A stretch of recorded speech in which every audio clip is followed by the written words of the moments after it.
I found a lump in my boob. This doctor scanned me straight away. He was like, okay, the lump is nothing to worry about, but that implant's ruptured. Implants can leak. You need to get them out. I was filming TOWIE. There's this new guy coming on, Tommy Mallett, and I was like, he stalks me. I'll never forget, I rang the producer, I was like, I'm not filming that guy, he's so annoying. 3 days in, we're together. But I had the expectation that it wasn't gonna last. TOWIE had this weird hierarchy, like, if you're in a couple, you're safer. It was very cutthroat back then. Like, the cast were like hungry, you know? They would want to break you up. So I was like, right, okay, fine. I'll play this game. What was the hardest moment for you? Everybody said to me, when you have this baby, it's this instant mother's connection. So when it didn't happen to me, I was ashamed. I thought, how am I not happy? How can I not be happy about a newborn baby? That's terrible. It was a dark place, to be honest. It only got better when Tommy said, she's not right, by the way, in front of my mum, his mum, and the midwife. If you could go back, what would you have told yourself? I try to believe things do happen for a reason, because at the time you're like, what reason is this? This is terrible. Even in my darkest, deepest moments, I can now say, it's made me now. Yes. And I'm finally getting a bit of peace. Georgia? There's one last thing we need to talk about. All right, everyone, before we begin, I have to tell you a secret. Truly, one of the biggest honors of my life is making this podcast. I absolutely love it. I love the conversations, and I love speaking to all of you when I see you either in the DMs or on the street. But I do have a small favor to ask, and that is, please subscribe to the channel and hit the bell icon. What it allows us to do is bring more and more incredible conversations just like this to you. All right, without further ado, let's get into it.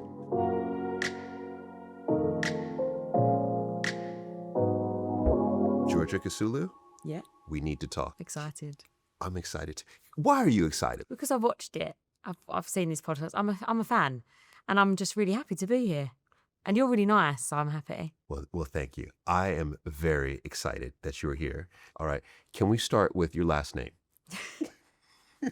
You see, I must have had this conversation with everyone I've ever met. Really? They're like, how do you say your last name? I'm like, Kousoulou. Just Kousoulou. It's actually easier. Like, if you was to see it on paper, you'd probably freak out a little bit. But it's actually quite easy once you know it. Okay. But it's Greek. It's Greek. Yeah. So how closely do you identify to your Greek heritage? Not that much no more.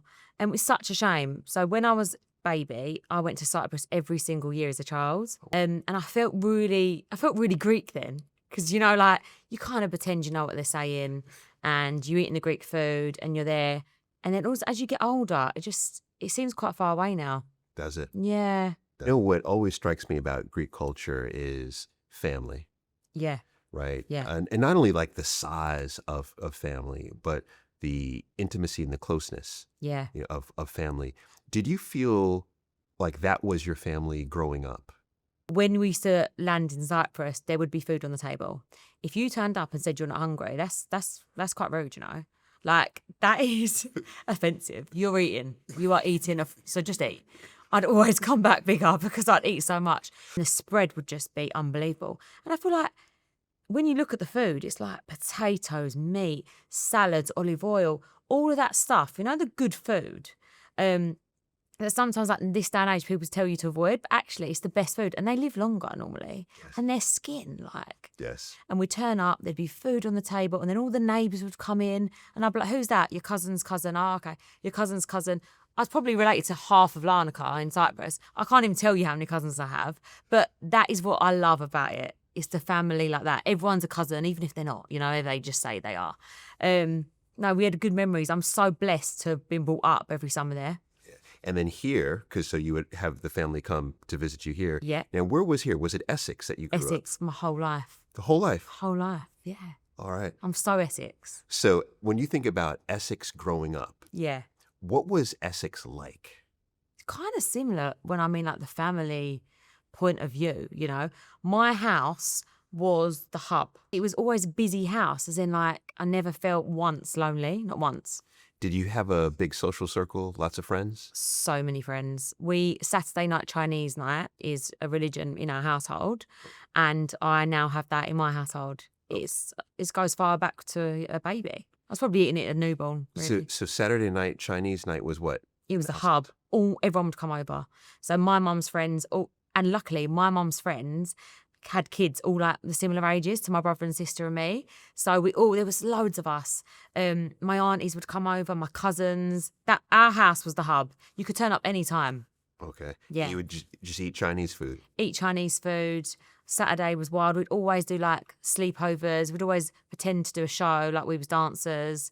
It was just great. It was actually chaotic, but I loved it. You love. So in school then, because you had such a strong social circle, in school, did you feel like you were part of the social set? Were you popular? Yeah, I would say I was popular. Funny enough, I loved school for social. It was such a good school. It's such a good school for social life. Everyone knew each other. We all got on. I had the best friends. I'm still friends with my friends now. Really lucky. And even the teachers liked me, to be fair. I was quite lucky. They probably would have said I could have tried harder, 100%. I wasn't really bothered about learning, to be honest. I was better at talking, you know. I had a bit of low confidence. I was always really happy and got on with everyone. There was not one person I never got on with in the class, you know. I'd always make friends with even the girls that really didn't talk to anyone or the older boys. I was always that chatter that would mingle. But when it come to schoolwork, no confidence. No confidence. How do you believe not having that self-belief in your academics shaped you into adulthood, even to who you are today? I think I remember I went from a massive stage of thinking, what am I going to do next? What is my purpose? Everyone knows what they want to do. As in, a lot of friends knew they wanted to be hairdressers, beauticians. And I hadn't found my thing I was good at. And I used to sit there and struggle because everyone was around me was either good academics or had a trade, or I feel like everyone around me knew what they wanted to do. And it's only later in life that I realised that talking and being myself was enough. And that was my skill. But back then, it wasn't spoke about, you know? Right. And I would imagine, too, is that there weren't as many opportunities. Of course. Because there weren't, lots of, say, television presenters. No. Or influencers and creators weren't a thing at all. No. So then if you were to go back to 16, 17, 18 years old, what did you want to do with your life? Weirdly, presenter. I wanted to do TV. You did? Yeah. I was obsessed with Holly Willoughby, actually. Yep. And Davina McCall, the Big Brother. I saw these women and I said, wow, I want to do it. And I think my dad said it to me. He laughed when I first got on TOWIE. He said, well, you said you wanted to be a presenter. And like back then, people would laugh and be like, you can't really say it out loud. So I never really would say it out loud, only to like close people because it seemed so far away. Talking. And what was it about being a presenter that truly lit you up? I think it was them being themselves. They were talking and they were happy and confident in themselves. And I thought, oh, I could do that. Okay. You know, like I think that would be good. All right. But now, even though that's what you aspire to be, what I understand is that that's not how you started. No. I mean, how would I imagine being 14? I was like, I'm going to be that presenter there. Yes. Yeah. Yes. So when you look at your career, Yeah. when did it officially begin and what were you doing? So I left school and my dad was always very open and honest with me. And he loved to work. He was like, this is work. He had clothes shops. So growing up, when I was a baby, I used to be in the clothes shops. And I was like, okay, I'm going to do that then because my dad does it and I think it'd be quite fun. And I liked clothes, you know. So I started selling clothes. We went down to Commercial Road and we'd just pick up some clothes and we started selling them, doing house clothes parties. So we'd go to people's houses, we'd get up a row and we'd do like an evening. And I ended up selling some clothes. I thought, oh, I like this, bit of a buzz, easy. I'm choosing what I like. People are buying it, great. And then my dad, I'll never forget it, he said, okay, I think we should open a shop. And I was like, yes. And he said, this is your university. So my sister, I've got a sister who's very intelligent. She's definitely more book smart than me, 100%. Her head's in the book. She's so intelligent. And he always said to me, he's like, she will be going to uni. You won't be. There is no point in you going to uni. This is your uni. He's like, I'm going to get you this shop, set you up, and this is your uni. This is the best learning skills you're ever gonna have. And it was. And how old were you at that time? I was 17, 18. 17, 18. Young. So he was willing to invest Yeah. in a shop for Yeah. it. You'd never run a clothing shop? No. So the only evidence that he had was you were selling at these parties. Yeah. And he was willing to Big risk. get you a shop. Yeah. Yeah. He believed in me. And and everyone helped me. Like my mum and dad were in there. And it kind of... So he actually did get the shop? Yeah, but I got the shop. Yeah. Okay. So you were how old when you get the shop? So I'm thinking back now. So I was 22 when I started TOWIE. So 21, 20, I would say 19. So 19, Dad gets you a shop. Yeah. All right. That's a big commitment. Big commitment. It had a lease on it as well. Okay. How long was the lease? 10 years. I know it's ridiculous, actually. Yeah. No break clause. 10-year lease. Yeah. No break clause. It's wild. That's wild. Yeah. And he was like, here you go, Georgia. Yeah. Blessed. All right. And, Very lucky. And did you know what you were going to do with the shop? Yeah, straight away. Okay. What was it? We walked into that shop. So where the shop was in the middle of Epping High Street. And Epping High Street we used to go there all the time, you know. It's just one of the high streets in Essex. And this shop was the middle of the high street. So my dad was straight away, great location. So he saw this shop and he was like, we need this shop. It had parking at the back. My dad's really good at buildings. He also does property. So he's like, that's great. And it had 2 rooms upstairs. And he was like, you can rent them rooms out, pay half the rent. I was like, yes, we can. And where the shop was, there was an alleyway. And the alleyway was where there was a club called 195. And we all used to go every weekend, all the girls. And I was like, I know what I'm going to do. I'm going to team up with the club, advertise in the club. Girls come and get their dresses. We go to the club. Well, that's exactly what happened. It was great. Okay. All right. So you had that plan only after you saw the location. Yeah. Yeah. That's what's wild to me. Yeah. So you had no plan No. going into the... It was just like, let's do it pink. The only thing I knew was to paint it pink. Epping weren't happy about it, by the way, because it's a little bit, like the old cobbly streets and that, and then they've got a bright pink shop. Yeah, a few complaints. But still, you stood out. Yeah, stood out. Did you feel like it did truly become your university? Yeah, it was. It was my university. He was so right. And wasn't it the shop that indirectly got you onto TOWIE? It was the shop that got me on TOWIE, yeah. Okay, so how so? So I had the 2 rooms upstairs I used to rent out. So the idea was girls could come in, they can get their nails done, they can get a dress, kind of the one-stop shop, I'd call it. And there was a guy that come in. This man, he kept coming in, just chatting to me, and he kept asking about our rooms. And he was really, really lovely. He was like, have you rented them rooms out? I was like, yeah, I've got extensions in on this day. And he was like, no, my daughter would be great for that room. I kept saying to this guy, I'm really, really sorry. I was like, the rooms are gone. No, my daughter would be great. She does a bit of teeth whitening. Do you remember when the teeth whitening would do like the strips? Yes. That was like the phase back then. So I said to him, okay, your daughter can rent it 2 days. Well, little did I know, this girl called Grace walks in the doors. And me and her got on so well like that. First month into it, she says to me, I'm going to struggle with the next month's rent. I said, all right. She said, because I think I'm going on TOWIE. I said, what? What's that got to do? And I was thinking, what? What does that mean? I'm running a business here. And she was like, I need you to come on with me. Wait, what? I thought she was trying to get out of the rent. Now, I didn't know that she'd have conversations with producers. And they said, we need you to bring a friend on. And when me and her hit it off and we was in the shop together, she put me forward. Interesting. She actually did put me forward. Now, at that time, so TOWIE, The Only Way Is Essex, at that time, how big was the show? And was it, for you, was it something that you watched and you wanted to be a part of?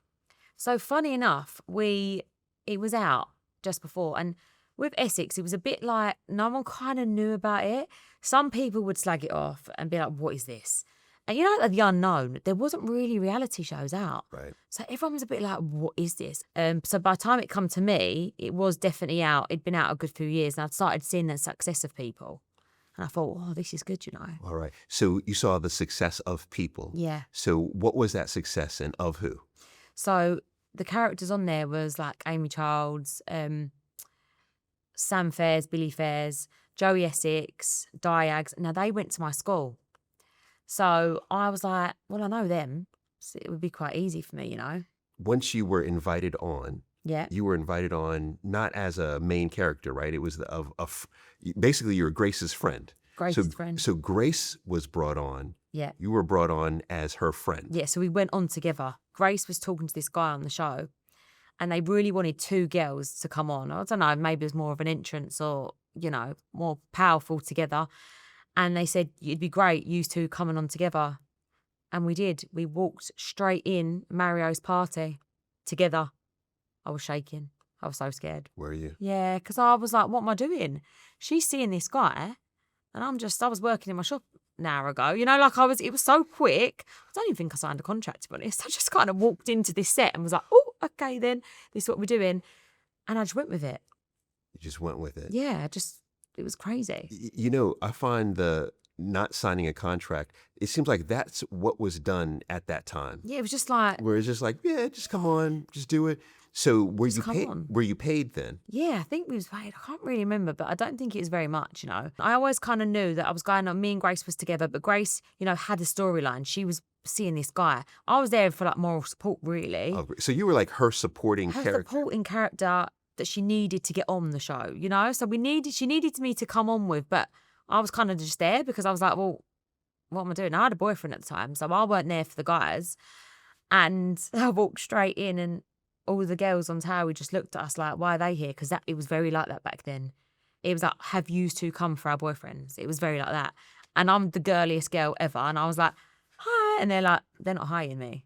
Oh, well. They're just looking. And who were the girls on the show at that time? They had like the Gemmas, the Ferns, all of the original girls, you know. Amy had left at this point. And I'm like, huh. And they were like straight faced. I thought, oh, scary. What am I doing? Gosh. Yeah. And even so that was your first scene on First TOWIE. scene. How did you prepare for it? I remember we got ready in a pub down the road. That was the days where the producer told you nothing. Nothing. It was very like, it was so real to the point where terrifying real.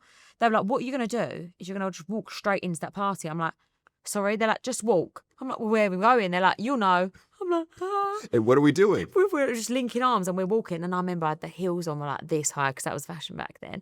And I was walking, I was thinking, oh my God, please don't fall. And my hair was big and it was just all a lot. And I had this dress on and I thought, what are we doing? And then we just walked in and that was it. My whole life changed from that minute.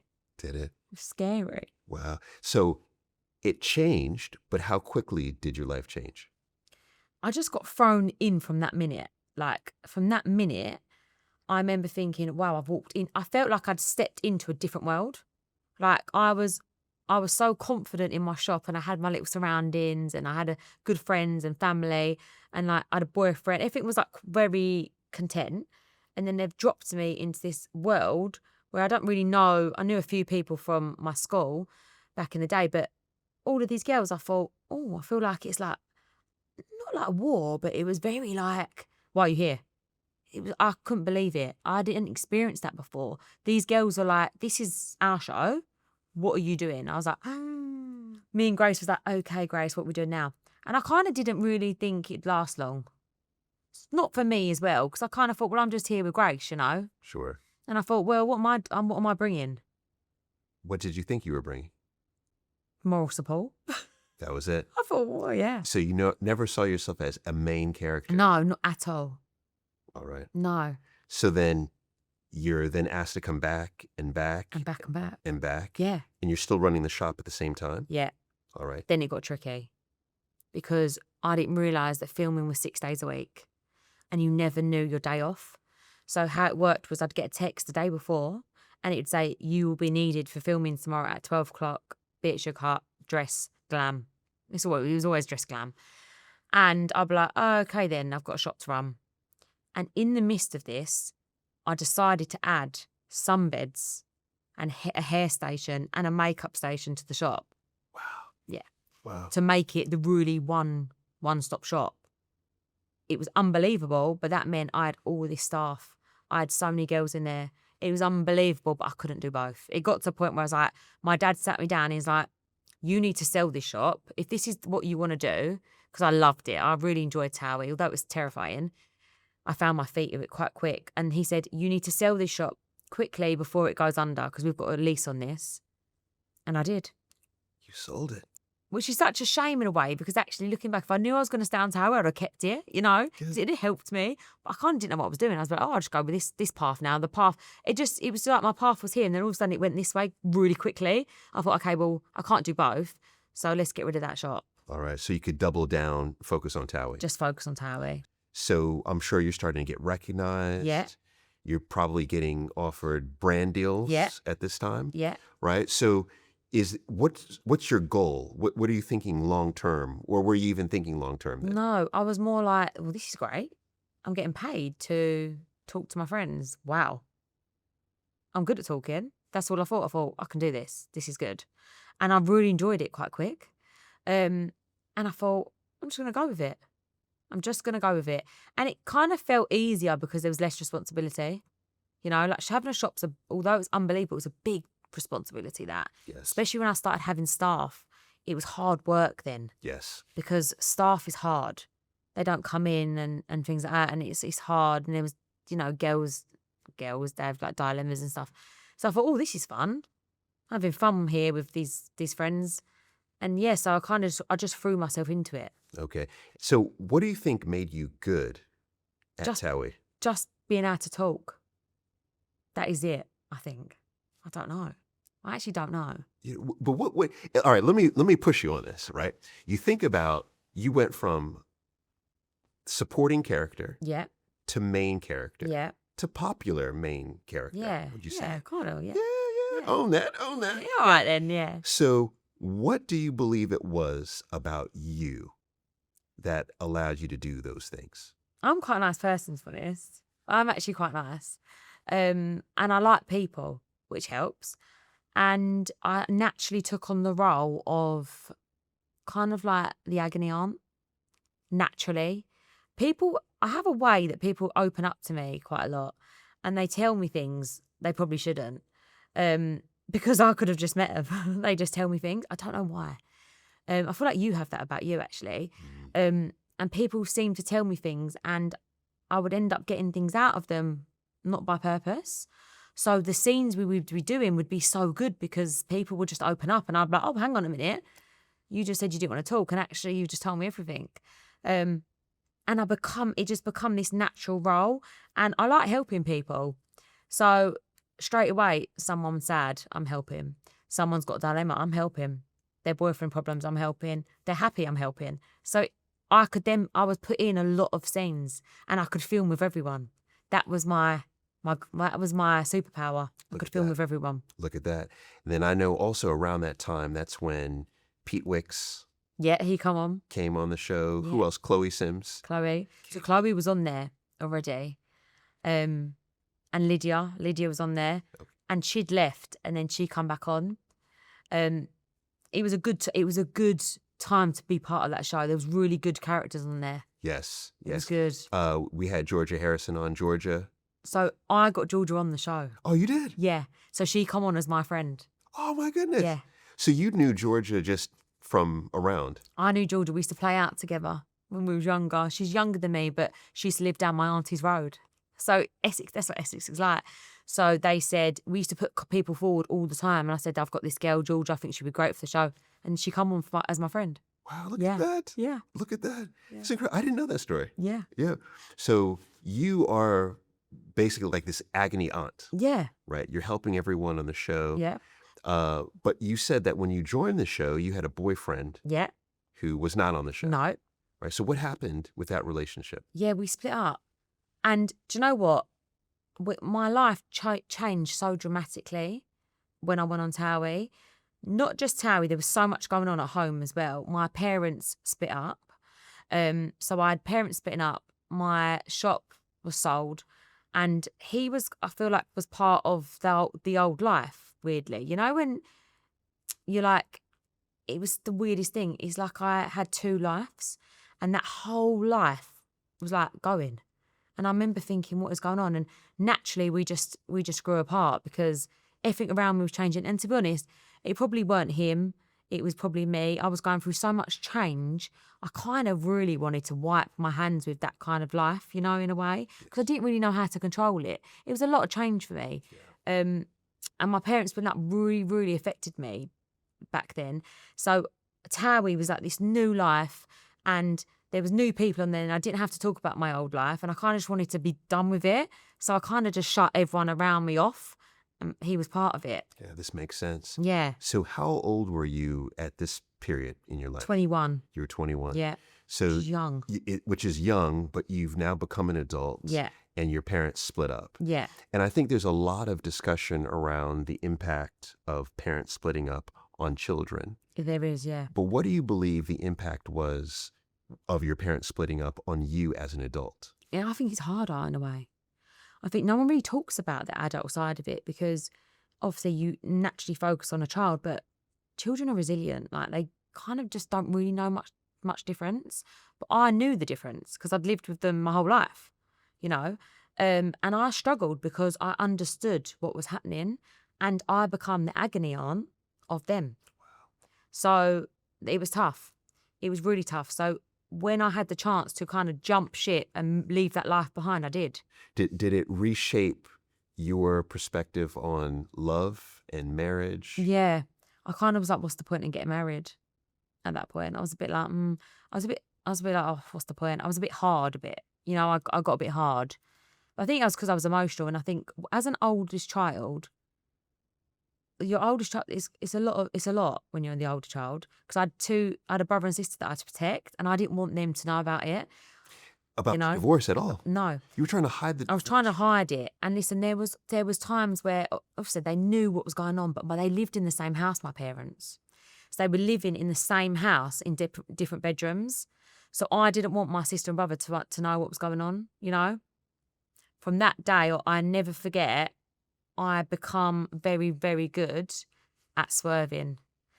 I become an expert in not talking about my life and talking about other people's life.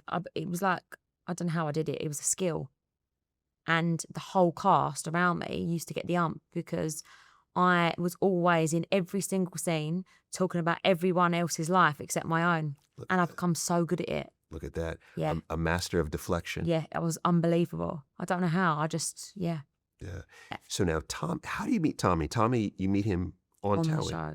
So Tommy, I don't know how, this guy.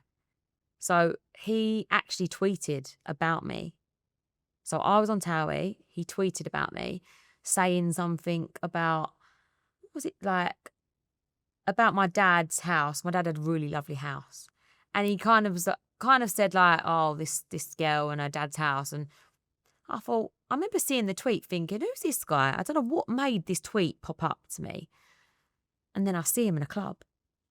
So I confronted him. Said, who are you? Said, I know you. Said, you tweeted about me. And he was so loud. And he was like so confident. And I thought, who are you? Because in Essex, you know people, right? And I thought, you're not from here. And he's like, no, I am. I'm like, you're not, because I don't know you. And we had a bit of like this row, because I was like, you don't even know me to tweet about my dad's house and stuff. I took it really personal about my dad's house. I was really protective. And we had a bit of this row. And then all of a sudden we was rowing.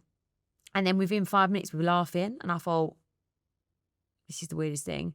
And then from that day on, I saw him every single day in the gym, weirdly. And he was so loud. I'd be like, he's so annoying. Who is this guy? Like, he's popping up everywhere. I'd go into the gym and he'd be there. And I'm like, oh, you're so annoying. Anyway, I was filming TOWIE in Ibiza. And then all of a sudden, I'll never forget, we're on this coach. They're like, there's this new guy coming on. Because we always like to... So the producers pretend that we don't know. Like, they keep it away from us. But we always know. Someone leaks it and then everyone's talking about it. And they was like, Tommy Mallett. And I was like, what? I thought, that guy. I was like, he stalks me. I see him in the gym. I see him at the sunbed shop. You know, like all these things. I was like, and he come in. Come on, to my show. To my show. And I was like, I'll never forget. I rang the producer. I was like, I'm not filming that guy. He's so annoying. Well, 3 days in, we're together. Ridiculous. Really? So he comes on the show. Yeah.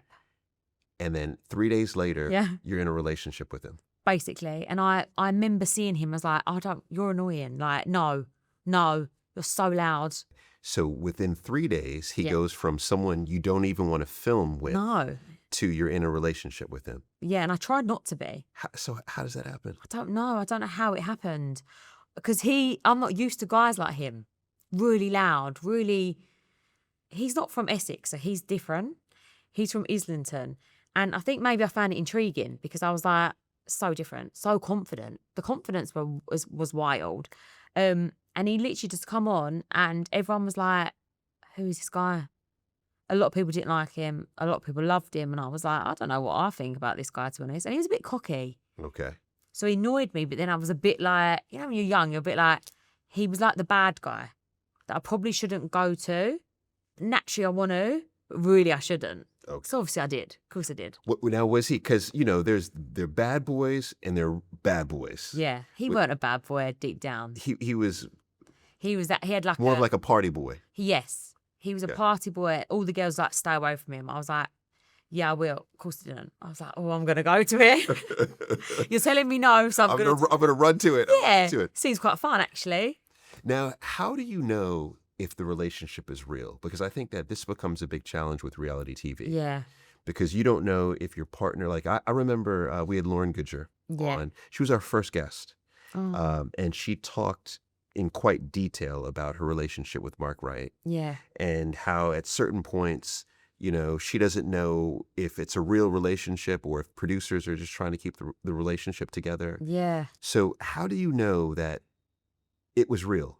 You know, your feelings for him and both, but more importantly, his feelings for you. Yeah. Well, I didn't. I think I had the expectation that it wasn't going to last. I think we was in Ibiza, everyone was getting on, and I thought this could just be a holiday romance. So I didn't need to worry about it because I just thought, I don't even want a boyfriend anyway. I was thinking, I don't want that. I don't want marriage. I didn't want that. So for me, I was just having fun. I thought, well, someone to film with, you know, he seems quite fun. I've never experienced a guy like this. He was really loud, very confident, very cocky. I kind of went with it, which was actually great.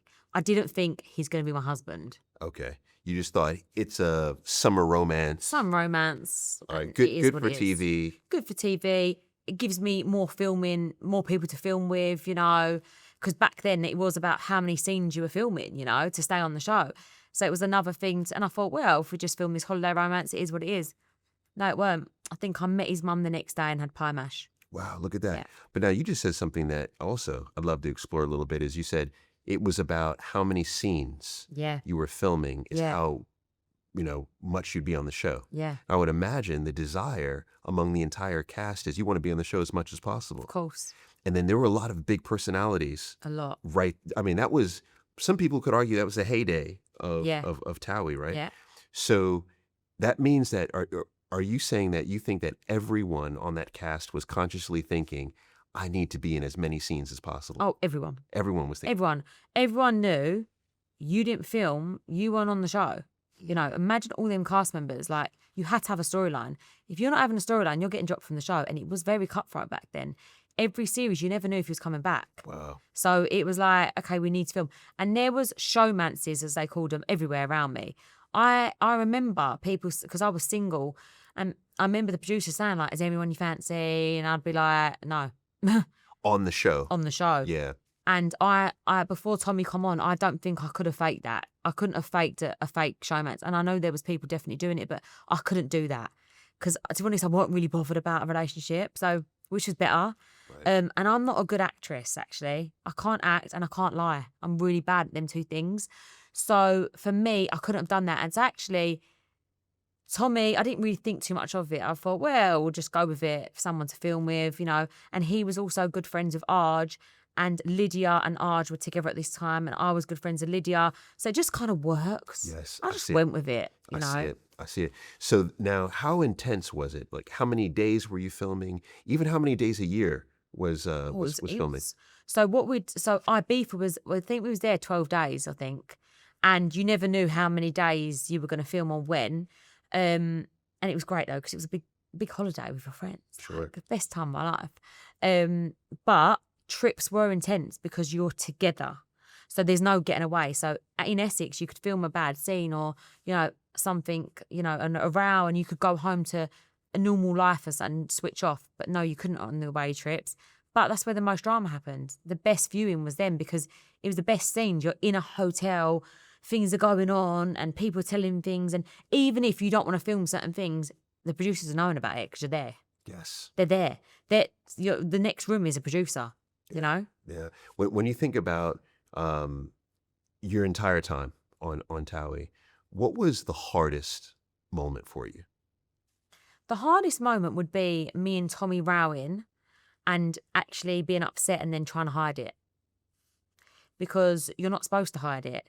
But I was the master of hiding it and I did it with us. And that's how we survived it, 100%. Really? I never forget sitting in scenes, wanting to kick him under the table, not liking him, but pretending that we were fine. Because I knew that I was good at that. I thought, what I'm going to do here is I'm going to sit here and I'm going to talk about someone else's relationship and I'm going to pretend that we're fine because I know that the cast will try and break us. Oh. I knew it. And that's exactly what they did because we then become, when you're together in a couple, you're more powerful and you're in a way dangerous to other cast members because it's two of you. But and how so? How are you more dangerous? So you're filming more and it's like this, it was this weird like hierarchy, like if you're in a couple, you're safer, and there's this like, you're going to get more scenes and it was very cutthroat back then. Like the cast were like hungry, for the scenes. So they would want to break you up.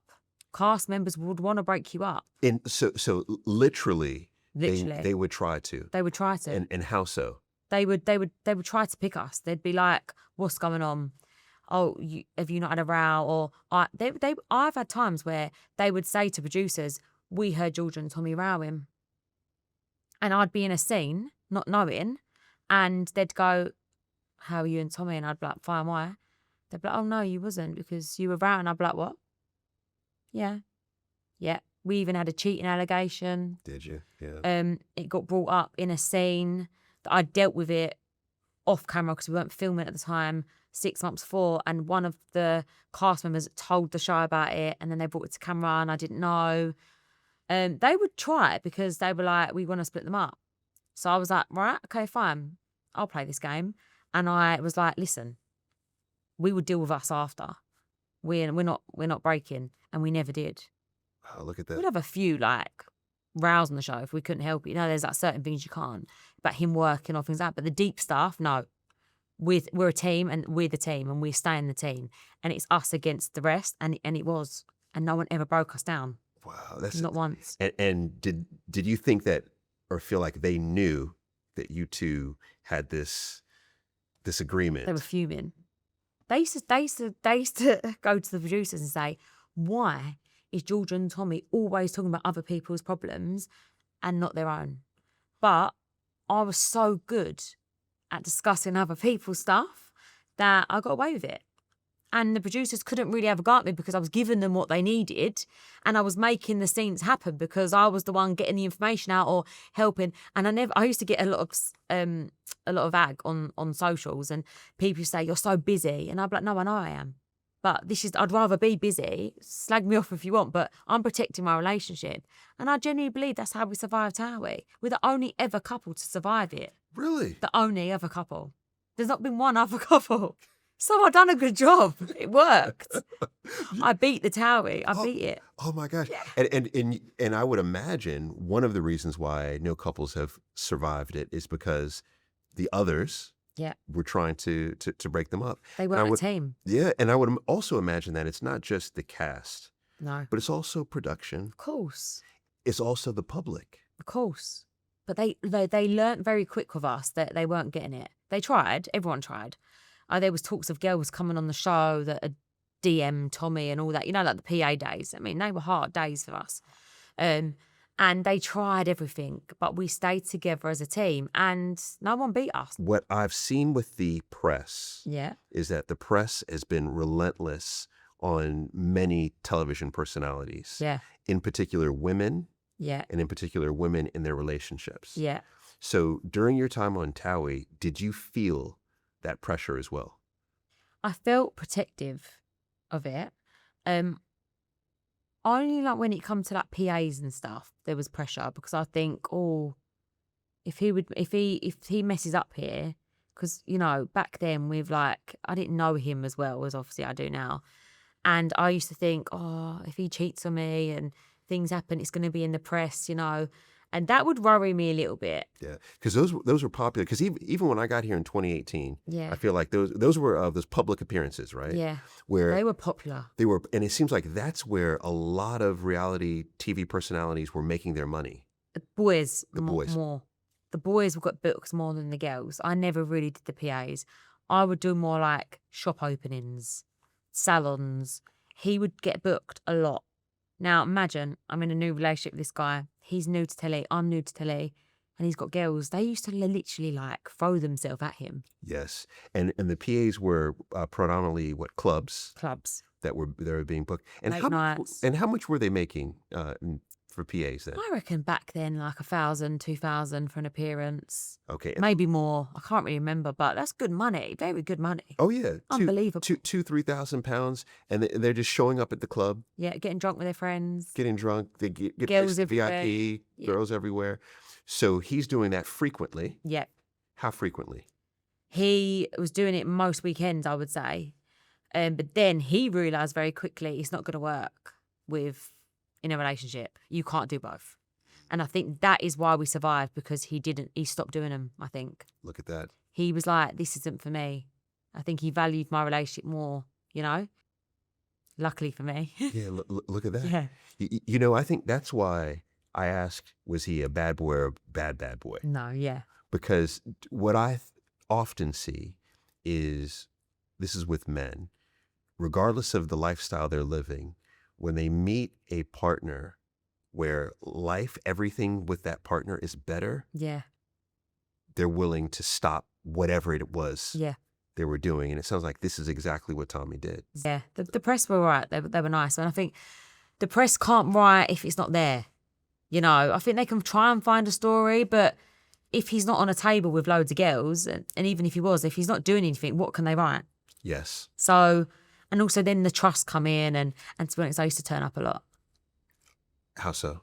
Well, he opened a club with these guys, and I used to go every Friday. Did you? Yeah, of course I did. I used to show my face, and I used to make it very known that that was my boyfriend. Okay. I used to circle the club, and I'd be like, that's my boyfriend. I mean, now I'd be like, do your thing. I'm staying home with a cup of tea. But I couldn't care. But back then, I'm like, this is my territory. What the girls did to me on TOWIE, I was doing to the other girls. You're doing it. Yeah, yeah. Now, I didn't realize that there was that much pressure on you and Tommy from the other members. Yeah. And one thing I was doing in the research is I saw, and tell me if this is accurate, is that do you speak to any of the TOWIE cast? Yeah. You do? I do. All right. So it wasn't like this mass fallout. No, they wrote that. Okay. Because I think someone said to me, are you inviting everyone to the wedding? And I was like, hardly anyone from the show. Purely because I'm not going to start inviting the whole cast. My wedding, I had a lot of people.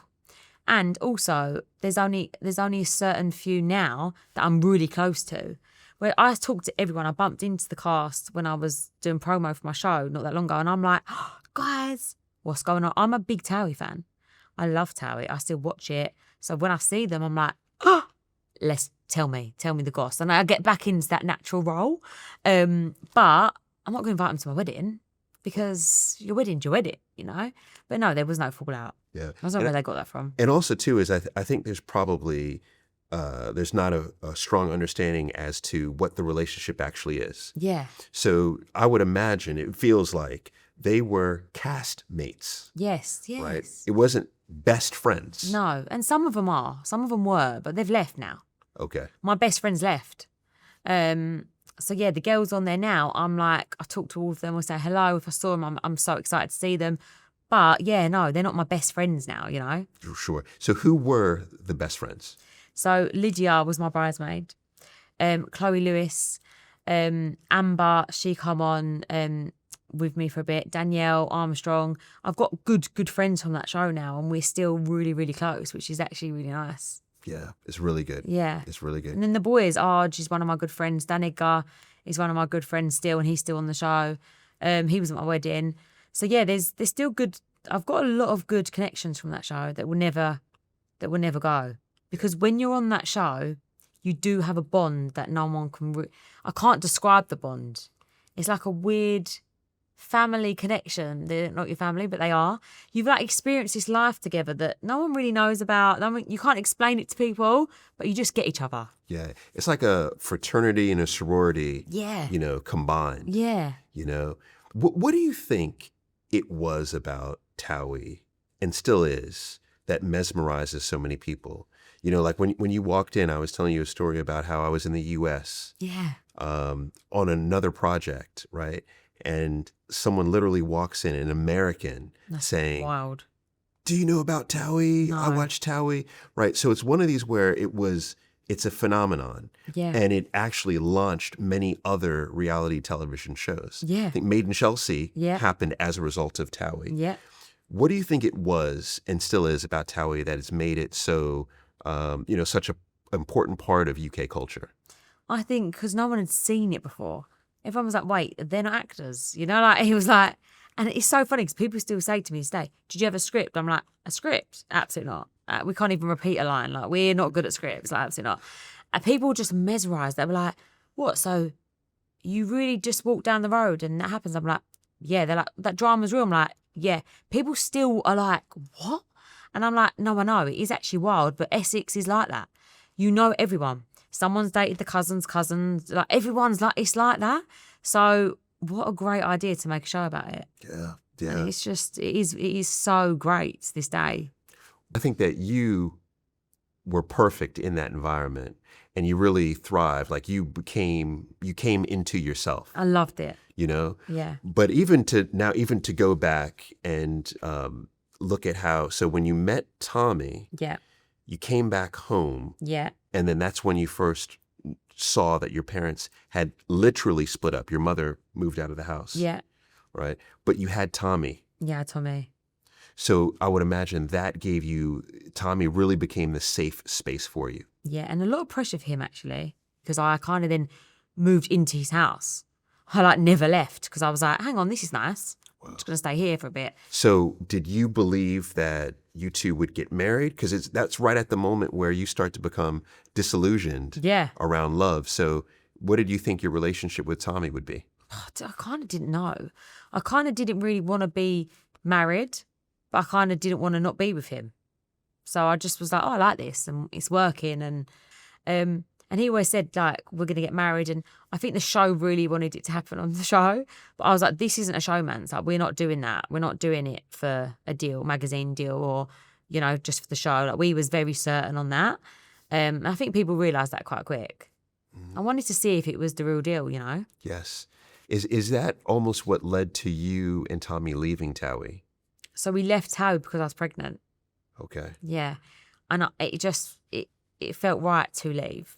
I never said I was leaving. I just said I'm leaving for a bit. And I was heavily pregnant and I had to leave to have the baby. And I was like, I'm definitely not going to film. I filmed right up until I was pregnant. And then we got offered a 2-part special for Brody. So we was like, oh yeah, might as well. All right. Might as well do it. And then And so then you were officially gone. Then I never went back. From TOWIE. I went back I think I've done a couple of cameos, but yeah, my life then moved on. All right. Now, Brody. Yeah. Before you have Brody, from what I understand is that you were on contraception for a long period of time. Yeah. Okay. How many, it was years and years. Years, yeah, since I was 16 or something. And so did you get pregnant while on contraception or no? No. So it was the weirdest thing. We was in lockdown and it started making me feel really sick, weirdly, this tablet. And I've been on this tablet for years. And actually, people were saying you should come off them. And in my head, I thought, okay, we'd been together a while then. I thought, everyone said to me, if them pills takes 1.5 years to come out your system. Everyone said it to me. So I thought, oh, God, that's a lot, isn't it? And it started making me feel sick. I have no idea why. So I come off. Well, I got pregnant straight away. Look at that. Biggest shock ever, actually. Okay. I was like, oh, my God. Oh, no. What's happened? Wow. So you were scared? Yeah. Because I know it's so silly because that's what happens when you do that. But I was like, oh, what? I was like, I didn't expect it. And it was in lockdown. We was like, what is this? And I was like, maybe it's lying. The test isn't real. But it was real. And it was terrifying, but unbelievable. And actually, best thing that ever happened, because now I don't think I'd have ever planned to have a baby because the thought of it was terrifying to me. So actually, it was the biggest blessing ever that it just happened. Paul's about to show you a presentation he made in Adobe Express, so you better be nice. You might not know this, but I am the proud co-owner of the mighty Sutton United Football Club. And this year, I had the honor of designing our away kit. First things first, Sutton Amber, black, the crest, the fonts, locked in with our sponsor, Adobe Express's brand kit. I was presenting to the board, and the story I wanted to tell was that we're modern. We're sleek. Yes, we were founded in 1898, but we're still a club that belongs in 2025. I wanted everyone from a 10-year-old to a 90-year-old in the stands to say, I want that. All over Sutton United script pattern. Mono crest, amber trim. I obsessed over the collar. Okay, Paul, are you ready? Yes! Yes! Yes! Look at that! Look at that! That is it! That is it! Yes. Got a pitch to make? Adobe Express is the quick, easy, and free app to create anything, like this presentation. Let me ask you something. When was the last time you really thought about how you love? Not who, how. Most of us don't. We're moving fast, doing life, hoping love just shows up and sticks. But that's not how real connection works. That's not how lasting love works. So I've created something different, and it's called Love Better, and I'm taking it on tour starting October 26th. This is a live experience for anyone who wants to build a deeper, more meaningful connection. We'll unpack the lessons from the couples you've seen me coach. I'll share stories I've never told on camera, and you'll walk away with the tools that you can use right away. Come solo, bring a partner, bring your crew. Everyone's welcome. I'm coming to Bristol, Brighton, Cardiff, Glasgow, Manchester, Birmingham, and London for one night in each city. Tickets are almost sold out, so grab yours now through the link in the description. I can't wait to see you there. So then having Brody, you become a mom. Yeah. How does that change your life? Completely changed my whole life. I was like, what is this life, to be honest? I was like, whoa, this is a lot. I was like, this is hard. And it's like threw me in. I don't think I realised that when you're pregnant, you're like, oh, I'm pregnant. I loved being pregnant. You get so much attention. Everyone's really nice to you. And I was filming TOWIE when I was pregnant. And, you know, I got to go in later and, you know, it was just great. And, you know, everyone was like, oh, you look lovely. And I loved it. I had so much confidence as well being pregnant. I wore really tight dresses and I was like, loved the bump. I couldn't believe it. I shocked myself. And then you think you're going to be pregnant forever. I didn't think I realised that I've actually got to have a baby.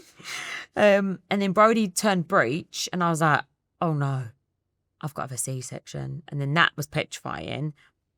But I don't think I even knew what to expect, I'm going to be honest. You leave the hospital. Yeah. Come home. Yeah. Right? Wild. What makes it wild? Whole house full of people. First grandchild on both sides. It was like, Jesus has been born. Yes. And I was really happy because I love people, but I was like, whoa, this is a lot. But I was kind of wanted the people there because I was like, help me, what am I doing? And I was a bit like, what now? Like, don't leave me. I was like, Mom, do not leave me. No, where are you going? She's like, I'm just going. Oh, no. I think she stayed there for 2 weeks. Do not leave me. I was like, do not leave me. I'm petrified. Do not leave me. She's like, you're fine. I'm like, no, don't leave me. It was the weirdest thing. I definitely struggled, definitely mentally. Now looking back, I weren't right, really. I weren't right. I really, really struggled because I didn't know what to expect. And I never forget feeling really, really lonely in a house full of people. And I remember I used to take myself off to the bathroom and cry a lot. And I didn't realise that Tommy realised I kept crying. And I would do the night feeds and I would like cry and be like, this is scary, that this is a really scary place. And I didn't realise I was in this place. But it was a dark place, to be honest, because I I was a bit like, what is this life? Like, what have I done, really? So when you reflect back, do you feel like you were going through postpartum? 100%. Okay. Yeah. So, as I was looking at postpartum, and here's what I didn't realize about it, was how prevalent it is. So, technically postnatal depression, right, is a type of depression that many parents experience after having a baby. Main symptoms include low mood, exhaustion, difficulty bonding with the baby, extreme anxiety or irritability. But here's what I didn't realize was how common. So it affects more than 10% of women within a year of giving birth. Wow. And it could also affect fathers. Mad. Which I didn't realize. No. So when you think about your those behaviors for you, or the symptoms, should I say, what were your symptoms? I couldn't bond. I didn't know how to bond. And the hardest bit about parenthood for me was everybody said to me, which they shouldn't have said to me, which I don't blame them, but I do. When you have this baby, you're going to get this overwhelming feeling of love, and you're going to bond instantly. It's this instant mother's instinct and this connection. So when it didn't happen to me, I thought, oh my God, I knew it. There's something wrong with me. There is something wrong with me. I should have stuck with dogs. I was so in my head. I was like, I know I love this thing, this human, but also kind of like an alien because I don't actually know you. I remember thinking, I don't know you, but I love you. I know I love you. That was certain. I knew I loved him. But I thought, how come I haven't got this bond? And I was thinking, maybe it's delayed. It's delayed. And then everyone said, you're going to know what to do. And I kept thinking, everyone said there's this mother instinct that kicks in and you know what to do. But I didn't know what to do. And I thought, oh my God, is that wrong with me again? What's wrong with me?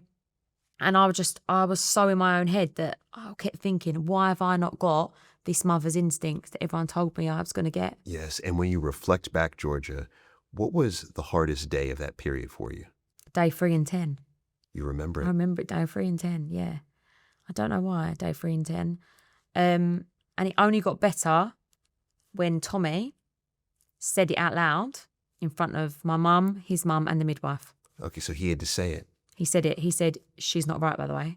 So day 3, for example, what was going on for you day 3? I was just everything. I was like, I didn't even recognise myself in the mirror. I was like, what is this person? I didn't look like me. I had this person on me.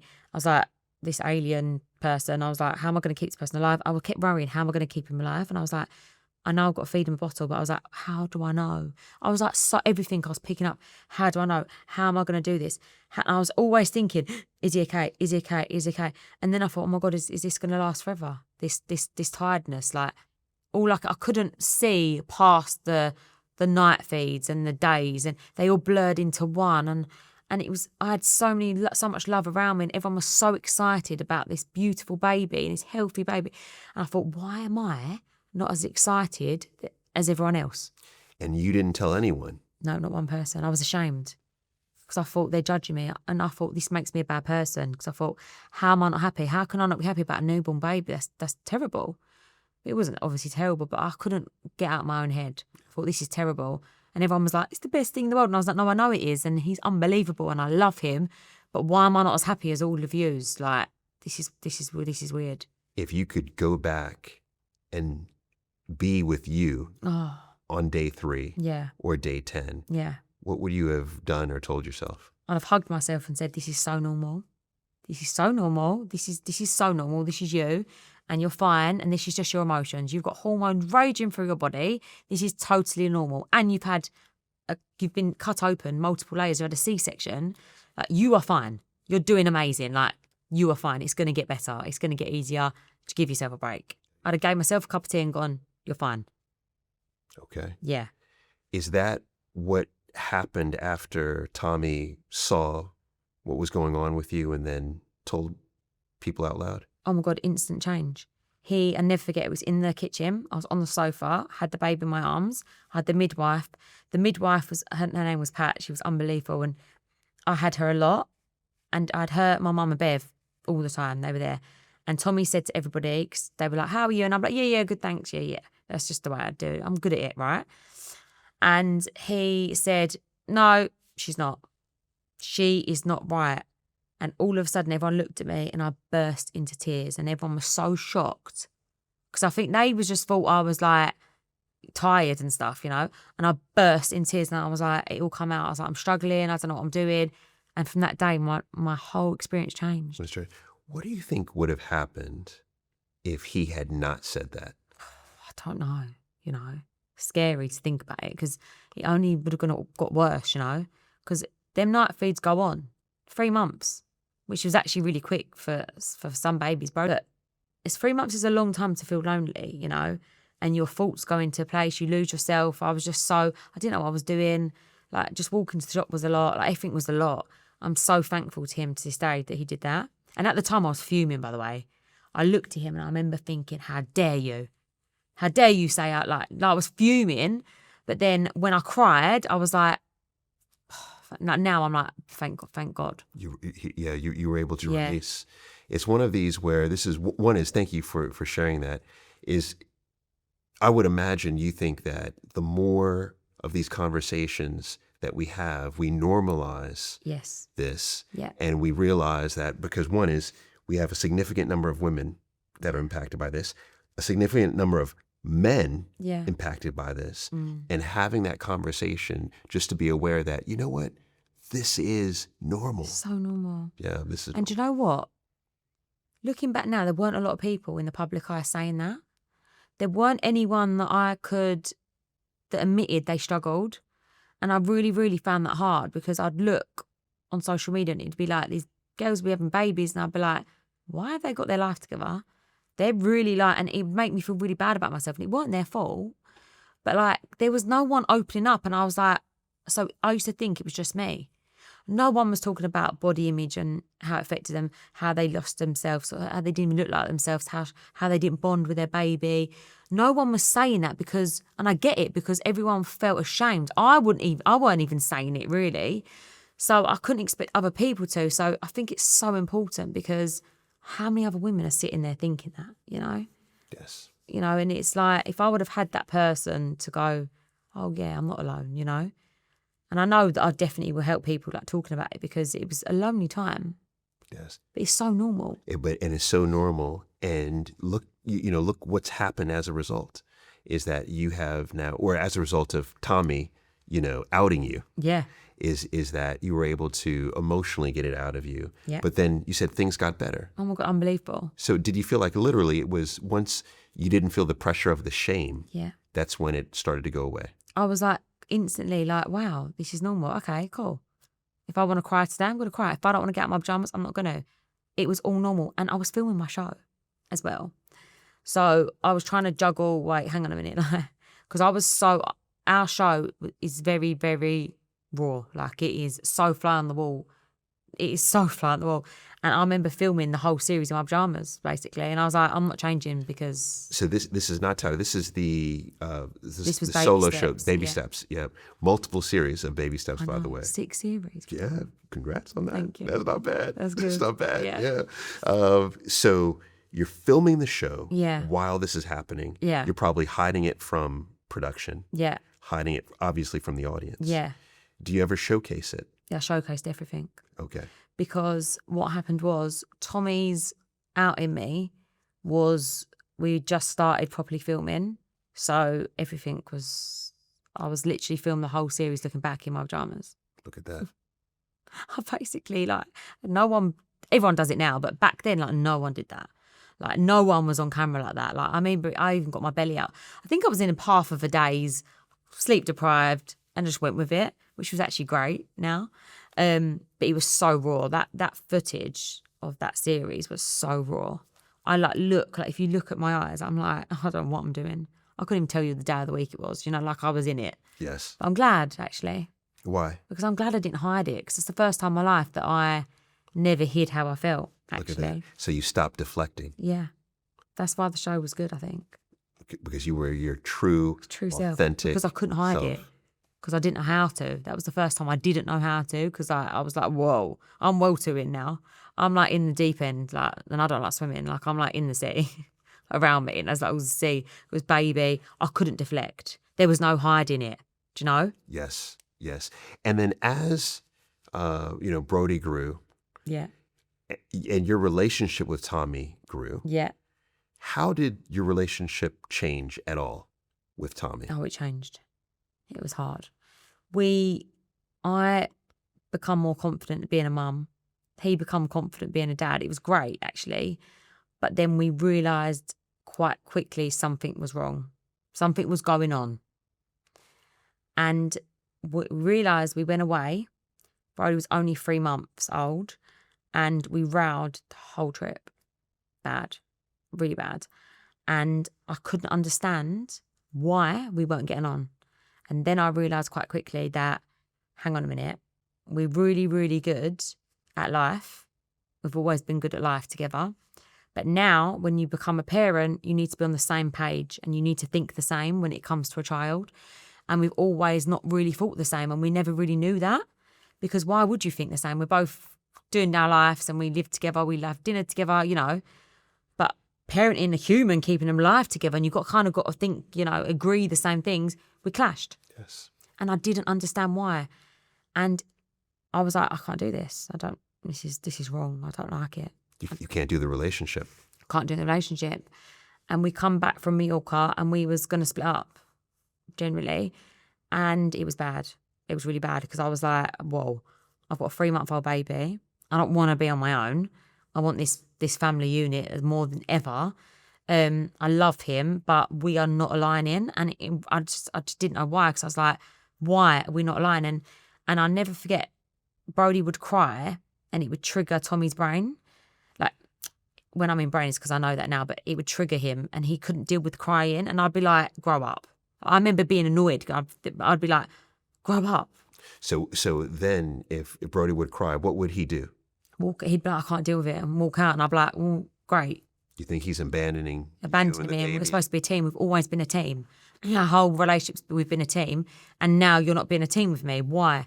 And I was annoyed, because I was like, hang on, I need you more than ever. You've been the best teammate the whole time. What you're saying, you can't deal with crying. Get over it. Like, that was my attitude. I was like, which I feel bad about now. But at the time, I'm being honest, I was like, I don't get it. Grow up. It's not about you. It's about the child. And then when we come back, I realised, no, there's more to this. How did you realize? I don't know. I was like, this isn't right. There's something. This isn't about the crying. This isn't about not being my team. There's more to you. What is going on? And I was like, I was driving. I called him and I said, before we split up, I think you need to get, you're going to get diagnosed with ADHD. I think you've got ADHD.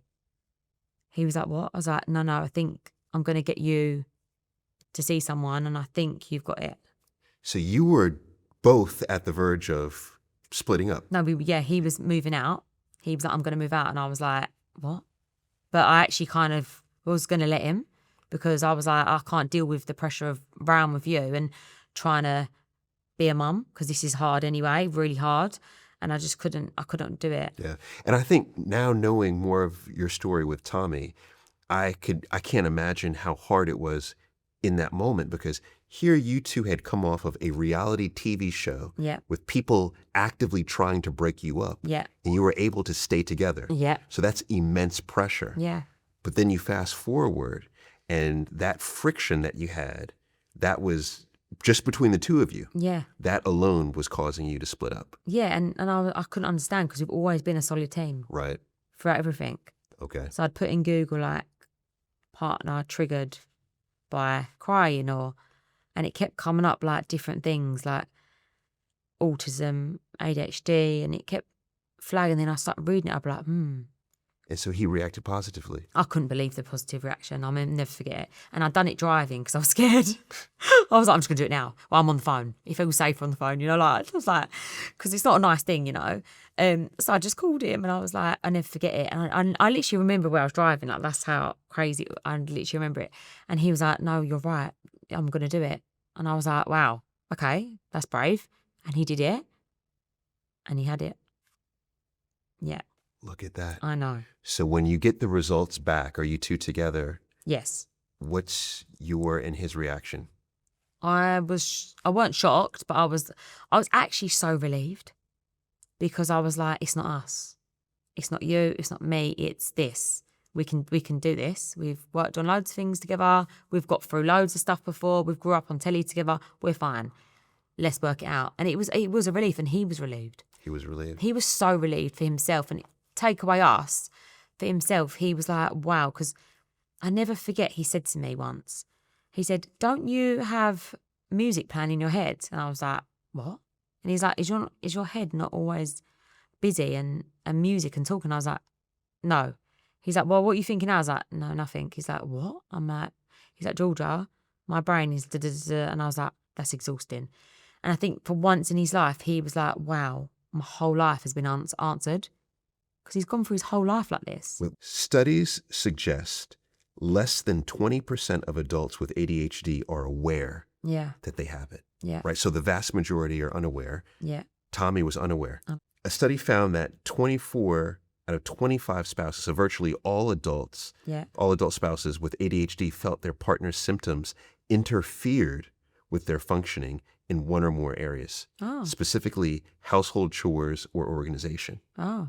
So now when you look back, do you see how his ADHD was showing up in his behavior outside of just the baby crying? Oh, yeah. But I used to think, oh, you're lazy. Oh, your mum's done it for you the whole life. Mummy's boy.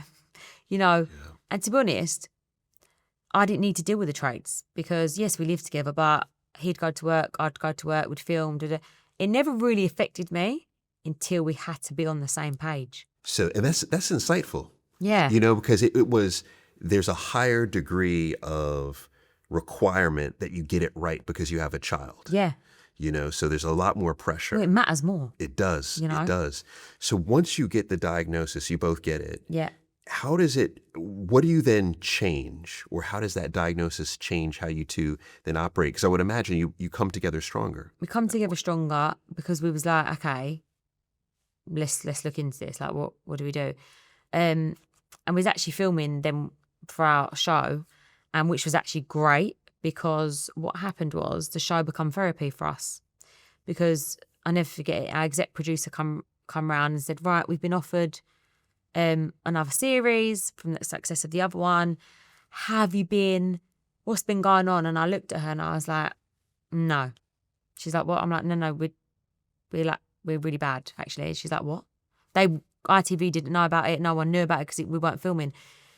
And actually, then they went back to ITV and they said, Georgia and Tommy actually aren't this happy. They've had this baby, but they've been really bad. And they were like, okay, are they still going through it? They were like, yeah. They were like, okay, let's film it. So we filmed it. At the time, I was like, I don't know if it's a good idea. Because I didn't know what was going to happen. It could have gone either way. Actually, it was the best thing that happened because we had to talk about it. We had to talk about everything, and it was the best therapy we've ever had. Yes, just talking about it. Right? Yeah. I'm with you, Georgia. Yeah. It's one of these where I think this podcast has helped me to fully understand the weight of this. The harder the conversations are, the higher quality of life we have. 100%. And I can't recommend talking enough. And listen, I've done it my whole life. I've swerved me. I've deflected everything. And I had to learn very, very quick when I become a mum that no, you can't do that. You can't do that. And I have a responsibility as Brody's mum to not do that. I have to talk because I need to be the best version for him and myself. And I really wanted to make our family unit work, and talking was the best thing. And also me and him, them awkward chats together, we wouldn't have done, Like we probably would have done them, but like swerved them a bit, because they're awkward and they're uncomfortable, very uncomfortable. And we had no choice. It's hard living with someone with ADHD. It is hard. It's really hard for them, but it's also hard for you because our brains don't work the same. So everything is learning. We're still learning now. I would say something or like he would like snap or do something and I'd be like, what? And vice versa. Or I'd be really slow at him and he'd get annoyed with me, and our brains are not the same. So we are learning to go through life like that now. But now you want to learn, don't you? Yes. And we want to make it work, and and it's worth it. And listen, the ADHD brain is great, unbelievable. And people with ADHD, they think outside the box, and they're very successful. But if you don't know about it, you're like, what is this? There you go. Awareness is everything. Awareness is everything, 100%. Yeah. Just a heads up before we get into this next section, it includes a detailed account of miscarriage. Please take care while watching. So then once the relationship between you and Tommy started to grow stronger, from what I understand is you two decided, let's give another baby a go. Yeah. We got a really, really good place. Work was going great with him. I was like thriving in motherhood. I was like, I think we could have another baby, you know? And we was kind of like, again, when should we do it? And we was like, oh no, let's just go with it. And then it again happened really, really quick, which blessed. Went to a scan. First scan, great. Lovely. Yeah, having a baby. Second scan, great. I'm going to be honest, I blocked a lot of this out. I've like really, so I need to like open my brain up a bit. But I had a bleed one night. I'll never forget. I was having a roast dinner. I was cooking one. I was on my feet all day cooking a roast dinner. I love cooking a roast, by the way. I'm really good at potatoes. That's my thing. And I went upstairs. I thought, that's weird. I went to bed. Woke up the next day because it was a weekend and there's nothing we could have done. It was Sunday. It was like, right, we'll ring first thing. We'll get an appointment. Called them. There was a private clinic in Loughton that we called. Called them. They were like, yeah, come in today. We was like, okay. So I go to scan and she's like, no, the bleeding, everything looks fine. The bleeding's not the problem. I'm like, what? She's like, there's a heartbeat. I'm like, oh, thank God. Like, straight away, I'm like relieved. She's like, go silent. I'm like, why is she going silent? If there's a heartbeat, I'm just looking at this heartbeat. I'm like, why is she going silent? She's like, the sac around the baby is small. I'm like, so what does that mean? I've got a small baby? She's like, I'm not sure. I'm like, what do you mean you're not sure? She's like, I don't know yet. I don't want to tell you anything wrong information yet until you're a bit big, like a few more weeks. Go home. I'll see you in a week. What does that mean? What is that? I drove myself mental. I didn't sleep. I didn't eat. I didn't sleep. I was sick. I was like, that was the worst bit because I didn't understand what was happening. I was like, am I pregnant? Am I not? Yes, I'm pregnant. Is the baby going to survive? 1 minute I'm happy, then I'm not. Then I'm going to a scan. Then I'm Googling. Then I'm asking friends. And it was the up and down that I drove myself insane. I tortured myself. Everyone around me was like, didn't know what to do, didn't know what to say. I started getting a bump so quick. I couldn't celebrate this pregnancy. People around me, I was trying to hide it from the public. The public kept writing on my Instagram, she's put on weight. I was getting slated that I was getting big. I was like, I didn't want to work. I didn't want to go on social, but I had to because it's my job. People coming at me and I genuinely didn't know what to think because I didn't know what to do. I didn't know. And I was carrying this baby and I was like, and I got really big quite quick with this baby. So I didn't go back to her because quite frankly, I blamed her. I was like, no, I don't like you. Bless her. Like, that's terrible to say, but I was fuming. I was fuming with the world. And then we found this doctor, this professional in London. I go to him, I lay there, the dreaded silence, and then he's like, there's a heartbeat. I'm like, oh, if there's a heartbeat, it's fine. Then he goes, can you go empty your bladder? I'm like, yeah, go to the bladder, go empty my bladder. I come back in the room, I looked at Tommy's face, I was like, what? He's like, George, sit down. I'm like, no, what? No, what? What? And he's like, the doctor was like, I'm going to be honest with you. I don't know if this baby's going to survive. And I'm like, no. What do you mean? He's like, I think you should go home and we'll talk again in a week. I'm like, I can't. This is torture. He's like, I don't want to say too much now and, I tell you wrong information. But I could see it by Tommy's face. I was thinking, I know you all know something, but I'm going to go, okay, I'm going to go home and come back. Why not? You think they had a conversation when I think you they had went? a conversation. Yeah. So I leave, I go home, I come back again, lay on the bed, same conversation. I've tortured myself for a week. There's a heartbeat. I'm like, there's a heartbeat. Go through exactly the same thing. I go toilet, I come back, same thing. Everyone's silent. No one's talking to me. And I'm looking, Tommy, the doctor, and the other guy, no one, I'm trying to look at them in the eye to read it. Tommy shook his head to me and I'm like, no, what do you mean? And the doctor's like, this baby's not going to make it. And I remember screaming, going, what are you talking about? The baby's, I've just seen the heartbeat. To me, I'm seeing this baby that's grown. It looks like a baby. It's a baby. So I'm going to this doctor, what are you talking about? And to be honest, I don't actually know what he said because I was like, it kind of went a bit blurred, bit blacked out a bit. And I was just screaming, saying, what are you talking about? And he's like, this baby's not going to survive. You've got 2 options. I'm like, no. And I remember like thinking, how do you know? How do you know? And he said, Georgia, I would not say this to you if I weren't 100% sure. He's like, you can carry on this pregnancy, but you're either going to you can go full term, deliver a baby. It could be stillborn, which is, you've got really high chance of stillborn. He's like, the other option is you need a termination. We need to remove the baby.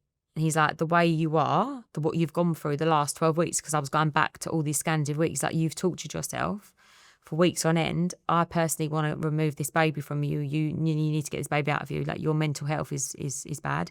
You've got a child at home who also needs looking after. And I was like, what? Like everything went black around me, to be honest. I just didn't even know what to think. No. No. How do you, what's the conversation between you and Tommy?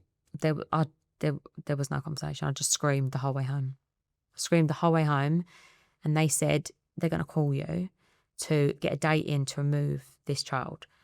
And I was like, it goes against everything that I've ever believed in, because you're basically telling me I've got to terminate the baby, because the baby's alive. Right. So they're telling me I've got to say yes to that. You know, like, I'm like, no. But at the same time, I can't go through having a stillborn. Either way, I didn't want to make either decision, you know. And the doctor rang me himself and he said, Georgia, I'm making a decision for you. This is best for you, your other child, your family. We have to remove this baby. You could be pregnant for another 6 months. You don't know. And who knew? He said, I was going, please just tell me. I was like, how do you know? I was like, is there even like a year of this baby? Because I would have took the year. I would have, I think. I'd have clung. If they said to me that baby could have lived for even a year, I would have took it. But an hour, no. A stillborn, no. I couldn't have done that to Brody. I couldn't have done that to anyone around me. I couldn't have done that to myself. I couldn't have done that. So I said, okay. And they got me in the next day. They were that concerned. One is, I've never heard of a parent having to make that particular decision before. That's a heartbreaking decision. I did some research, and when I look at one is in terms of what it is so triploidy is a rare genetic condition that causes the developing fetus to have 69 chromosomes. So that's instead of the regular 46. And it happens randomly. Yep. Right? And it's not caused by parents' genes at all. And sometimes it happens when 2 sperm have hit the same egg. Yeah. That's it. Yeah. So this is something it's a rare, rare occurrence. It affects 1 to 3% of pregnancies worldwide. And what's interesting too is 66% of triploidy cases affect male fetuses. Really? Yes. Wow. You know? So that evening, the doctor has really made the decision for you. Yeah. And it's for you, literally. It's for your health. I think he was concerned, to be honest. I think he was very concerned about me. I mean, I was in a different zone, to be honest. I was like, because I was thinking, and I know this is bad, but like I was praying that there was no heartbeat, because then I didn't have to make that decision. Wow. Because although that would have been traumatic, seeing no heartbeat, it would have been done for me because there was no survival rate. But I still had to sign the paperwork to say yes, which goes against everything that I believe in, because a baby's a blessing. Yes. So imagine the torture I put myself through. I was like, I'm technically taking this baby out of me. Yeah, I can't imagine. It was just awful, to be honest. The whole thing was awful. You know, I know that your advice on this is don't be afraid to tell people you're pregnant before the 12-week scan, because you know, you needed the support when you'd lost your baby. Yeah. So when you reflect back, you had not told people. I told my family. Just your and my family. closest friends. Your closest friends. I hadn't told the public. Okay. Hadn't announced it. Thank God I had told people, my friends and family, because if I hadn't, imagine doing that alone. How did you and Tommy heal from that miscarriage? I think I healed by crying a lot. He didn't cry as much as me. I think he did it more, he threw himself into work. But I'm going to be honest, what come after that was really bad. My obsession with wanting a baby. And it wasn't happening. And that was probably just as bad, the torture again of trying and it not happening, because it happened quick. It happened first time both times. That pressure for our relationship was really, really bad, because he was like, you are torturing yourself. And I was like, I didn't want to replace the baby. You never can replace a soul. But I was like, I just needed that back. I didn't even want to lose my bump. I was that into it. It was bad. Oh, wow. Yeah, I didn't want to lose the bump. I was eating like I was still pregnant. So you're a public figure. Mm. So you also have to deal with disclosing Yeah. this to the public. And I did really quick. Okay. I announced what had happened really, really quick, because I just needed to do it. I was like, I just need to say it and then stop hiding, because people writing on my pictures the whole pregnancy, like, I think she's pregnant. I think she's pregnant. And it's so wild that people think that they can do that. It's actually beyond me, because I would never in a million years ask a woman if they're pregnant. Even before this happened to me, I wouldn't do it, but we need to stop doing that. Yeah, not Can we stop speculate. yeah. Yeah, we had Perry Edwards on, and she said the same thing. It's like the speculation is just horrible. There was, and it's, like the algorithm. My whole thing was pregnant. Everywhere people were telling me they're pregnant, and like my friends were pregnant, and it was a lot. And I had loads of people say to me, well, you've got one child. You've got one, you should be grateful. And I'm thinking, hang on a minute. I know how good having one baby is. That does not give, like, that doesn't mean that I can't want another baby. Right. Just because you have one baby doesn't mean you don't deserve another. Like, how dare you? Like, and I was just like, I'd have took on the world, to be honest. I was round with it. I would have round with anyone at that point. I was so in it. I didn't want to work. I didn't want to do anything. I was like, all I wanted was baby. But as you and Tommy continued to try, you were unsuccessful. Yeah. At getting pregnant. Yeah. So at what point do you think, all right, we need help? He said it to me.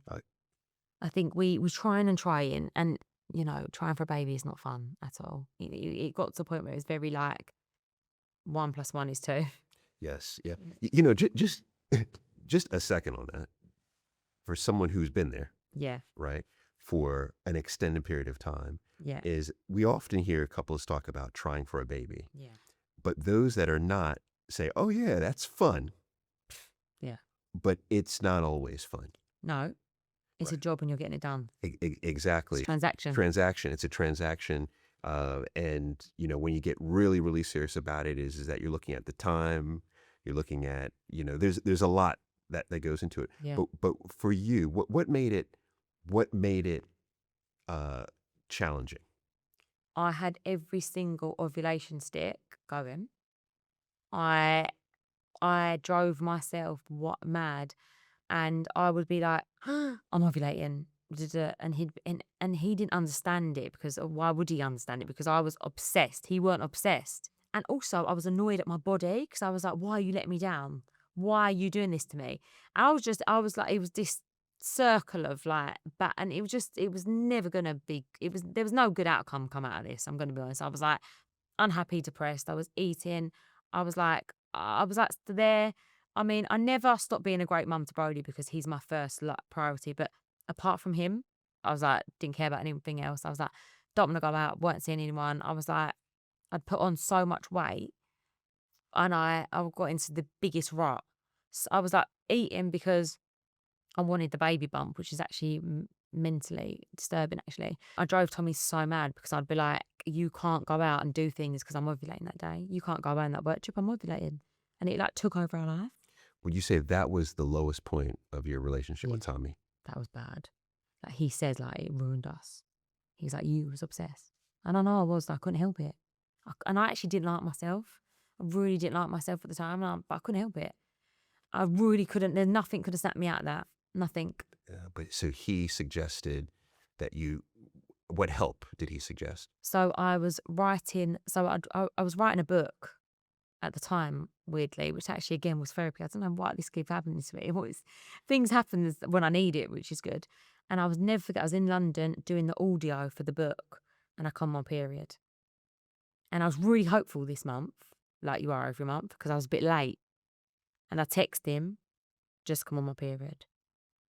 He texts back. No, he rang me. He said, I'm booking out a VF. And he was like, I've booked it, we're going. I was like, what? He's like, we're going tomorrow. And, well, thank God for that.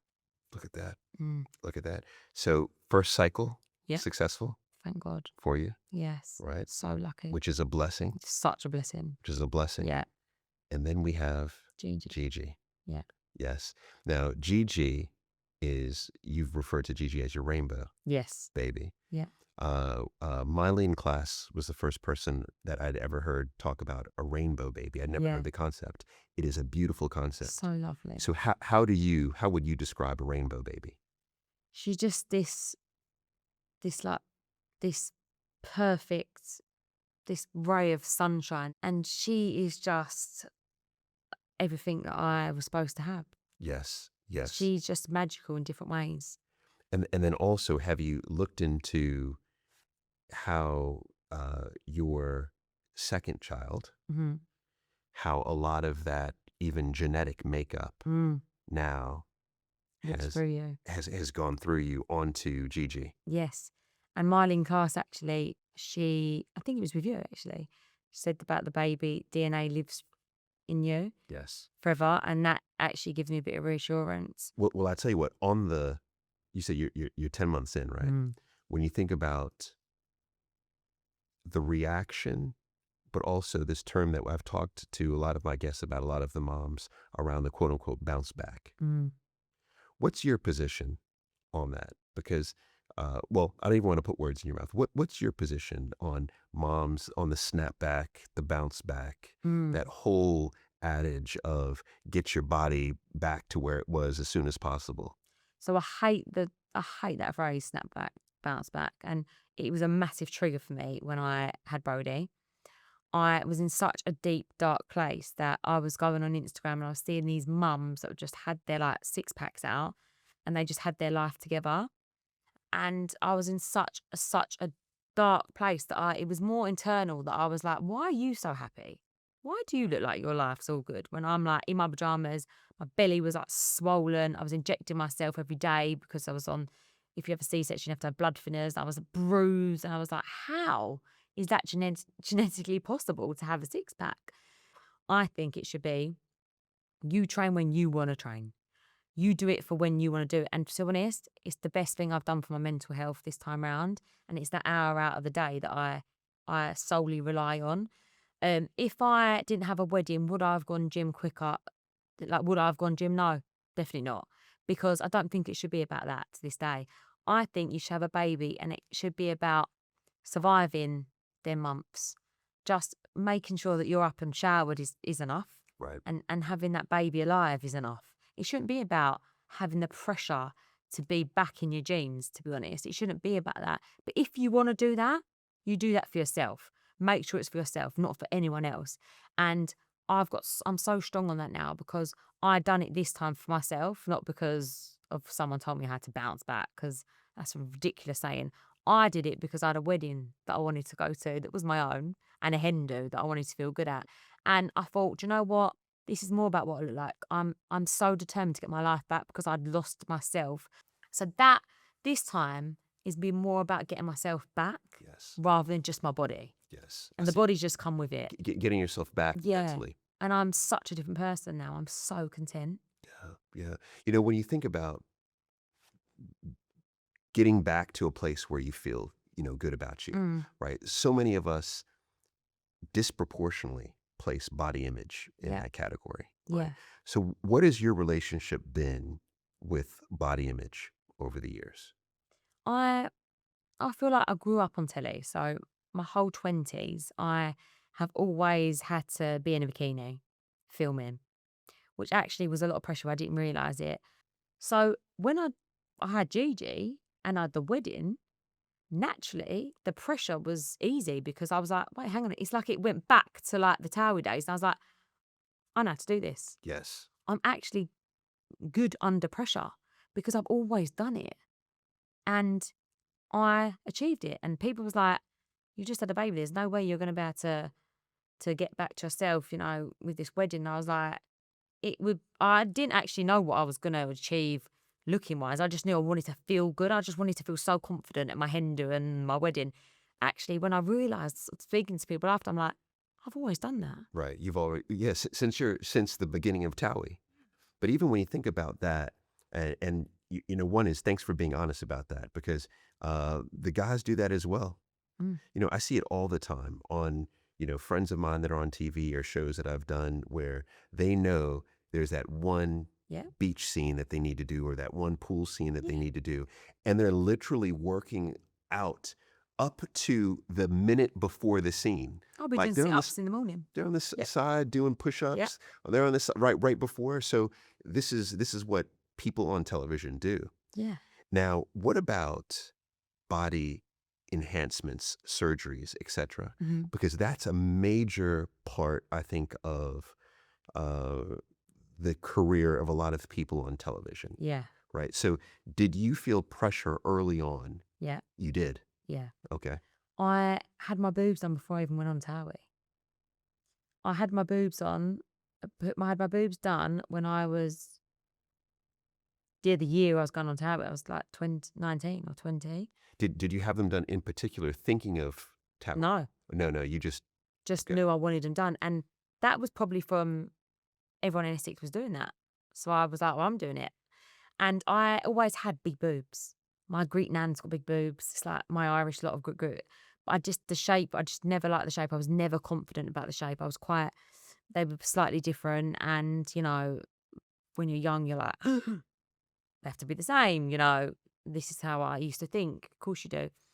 And I knew I was getting my boobs done. And I got them done really, really young. Okay. And what's your positioning on that now?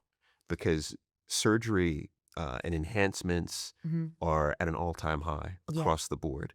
So what's your positioning now? So now I'm actually redoing my boobs. So since then, so they're now 14 years old. And I found a lump in my boob in the summer. Literally 3 days later, I saw this doctor. He felt it. He's like, I know what you mean. Scanned me straight away. He was like, okay, the lump is nothing to worry about. I was like, oh my God, thank God. He's like, I'm going to scan the other one. As he scanned the other one, he's like, can you see that? I was like, what's that? He's like, that implant's ruptured. I'm like, what? He's like, they're not supposed to be like that. I was like, oh, okay. He's like, you need to get them out. He was like, they're not gone into your lymph nodes. He was like, which is obviously good, but that's not saying that they won't. Implants can leak. I was like, okay. He's like, you need to get them out when you get home. I'm like, okay. Fast forward, I've been recommended a surgeon in London, went to see him, really lovely guy. He was like, how are you not in pain? I said, what? He's like, are you not in agony? I'm like, yeah. I said, I've had a bit of pain. I said, but I'm going to be honest. I was like, I've been busy. I've had a baby. I've had an IVF. I've got married. I've had a lot's happened in my last 2 years of life. I was like, I've just ignored them. He's like, you can't do that. He's like, you need to get them out. So I'm now getting them out. I think the problem nowadays with implants is they disguise things. If you're going to have implants, I feel like, listen, surgery is up to everyone. I think if it's going to make you feel good about yourself, why not do it? If it's safe and you've got you're going to a great doctor that you really recommend, why should anyone tell you shouldn't do it? It's your life, right?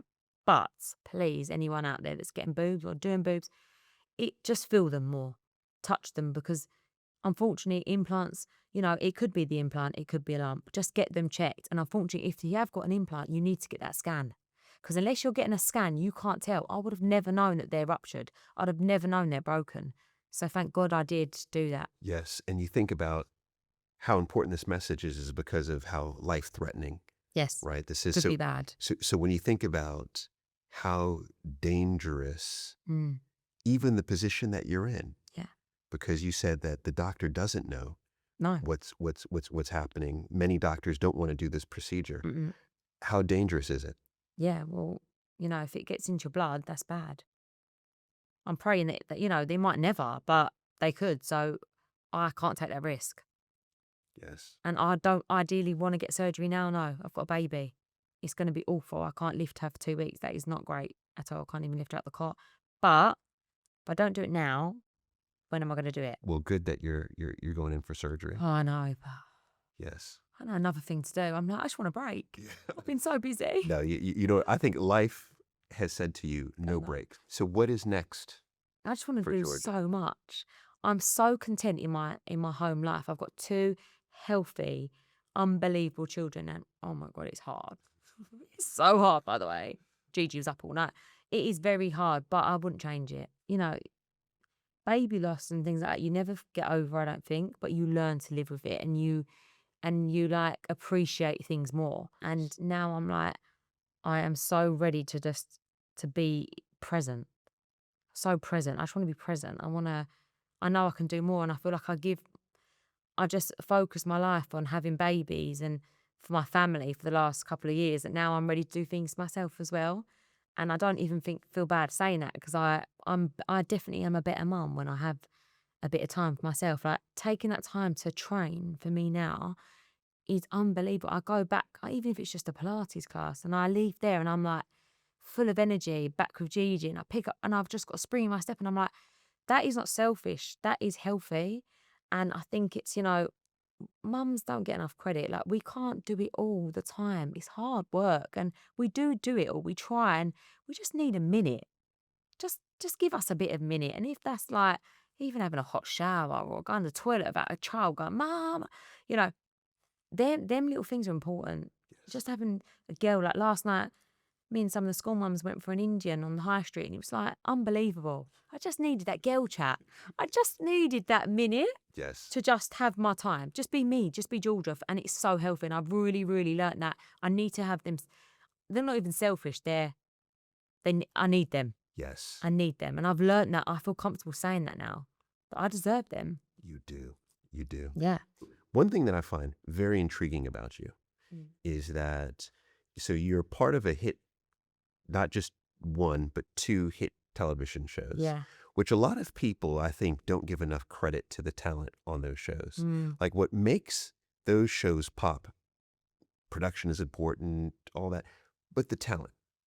Yeah. And for someone to want to tune in to see you night after night or week after week, there's some X factor, right? Yeah. But then you went and you duplicated it with your book, because you have a best-selling book. I know.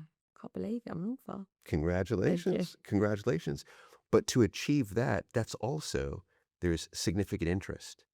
You have a very strong social media following, very high engagement. People are interested in tuning into you. Yeah. And it wasn't until this conversation that I really got it. Yeah. I think it's because you are truly so authentic. You're very forthcoming, and you're unapologetic in your truth. So then, last question for you. Everyone gets this. When you think back to all the incredible conversations you've had throughout your life, which one stands out to you as the most memorable? So who was it with, and what did you learn? That's a really good question, actually. I think, maybe with my parents. Maybe with my parents telling me, because they was always actually my biggest believers. And you always think at some, you're just my parents, you're going to say that. But they always said, you're so good with people, and just be yourself. And actually, like, why didn't I listen? I should just listened. I don't know why I just gave myself so much, I just had so much self-doubt, but I shouldn't have done that. Should have just listened to them when they said that to me. I mean, I've learned it now. It took a long time, but Yeah. your mum is always right. I tell you what, I feel like 99.9% of the time, they're right. We just don't want to listen. No, they're just, yeah. Yeah. My mother-in-law, Dr. Jean Cobbs, I love her. During when we had our second child, people were asking, well, how long are you going to keep him in diapers? Or here's nappies, right? How long are you gonna keep them in nappies? And it started to get to me, and she saw that it got to me, and she said, look, how many 10, 15-year-old, 18-year-olds do you see walking around here with, I know. with diapers? I said, none. She said, there you go. I know. She said, you're on your own time scale. You're on your own journey. Your own journey. Absolutely. And do you know what's really funny you say it? Because when you have a baby, everyone says to you, you're going to breastfeed. Are you breastfeed? She got breastfeed. With Brody, I had it a lot. And I was like, no. And I always said no. And just because I didn't want to. And I can openly say that out loud now. And I don't feel bad about it. Because at the end of the day, it's my body, my baby, my journey. And it's up to me. However I think suitable for my family, I'm going to do it. And what's best for me and my little family, and the bottle was best for me. And my best friends breastfeed. That's best for them. And back then, the pressure, I would never say that out loud, but now I'm fully will. Because I think it's your baby, your body. You know best. And I remember thinking, I said to someone, hang on a minute. When we're in our 30s and there's 20 of us in a room, how are you going to tell me who's been breastfed and who's been bottle fed? And who cares? We're all alive. As long as you're keeping that baby alive, it doesn't matter. You just trust yourself. And I'm so strong about it because I'm like, no, it's my decision. It's my baby and it's my body and it's my rules. Yeah. Notice how you said, I'm so strong about that now. Yeah. That to me is the story of your life. Yeah, it is, isn't it? Is that you were someone as a little girl who liked to talk. Yeah. But you can argue you truly didn't have a voice. No. Even through TOWIE early on, you liked to talk, but you deflected, right? Yes. But through these life experiences, especially as of late, the last few years, you could see that you found your voice. Yeah. And now not only do you talk, but you talk with your voice. Oh, my voice. Yeah. Yes. And I think that's beautiful. Yeah, it is actually, isn't it? Yeah. Yeah. It's a lot of self-belief now. Yes. Just a bit more confident. Self-belief. There's courage. Yeah. Right. You have it all. Yeah. Yeah. It's been a journey. It has been. It has been. This has been lovely. Georgia, thank you so much. Thank you. I've learned so much about you. I feel like I've learned about myself. I feel like I've really learned about myself.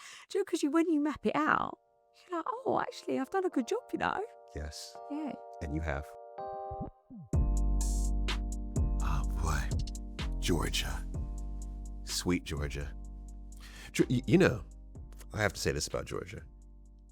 Georgia truly has the X factor. And that's the reason why she was able to help make TOWIE what it was. She's able to express herself in a way that truly makes you want to express yourself. You know, she talked about being the agony aunt. And she was one of the first guests that we've had where I almost wanted to open up, to share with her, get her opinion. What do you think about this, Georgia? So she's someone who you just want to have in your corner. And she appears to be an incredible shoulder to lean on. Her level of emotive description was very powerful. And you could see that journey of, it really began with postnatal depression after having Brody. But I will say, from having gone through a miscarriage with Jill, that I cannot fathom the decision that Georgia had to make. That will change anyone. And it's not only changed her, but you can argue, and she said it, is that she's now become better as a result. Georgia said it. If Tommy had not said something, she doesn't know what would have happened, because it was one of the darkest places she's ever been.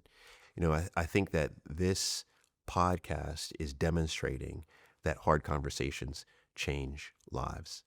And that's what Tommy did. And thank goodness, right, that he did that.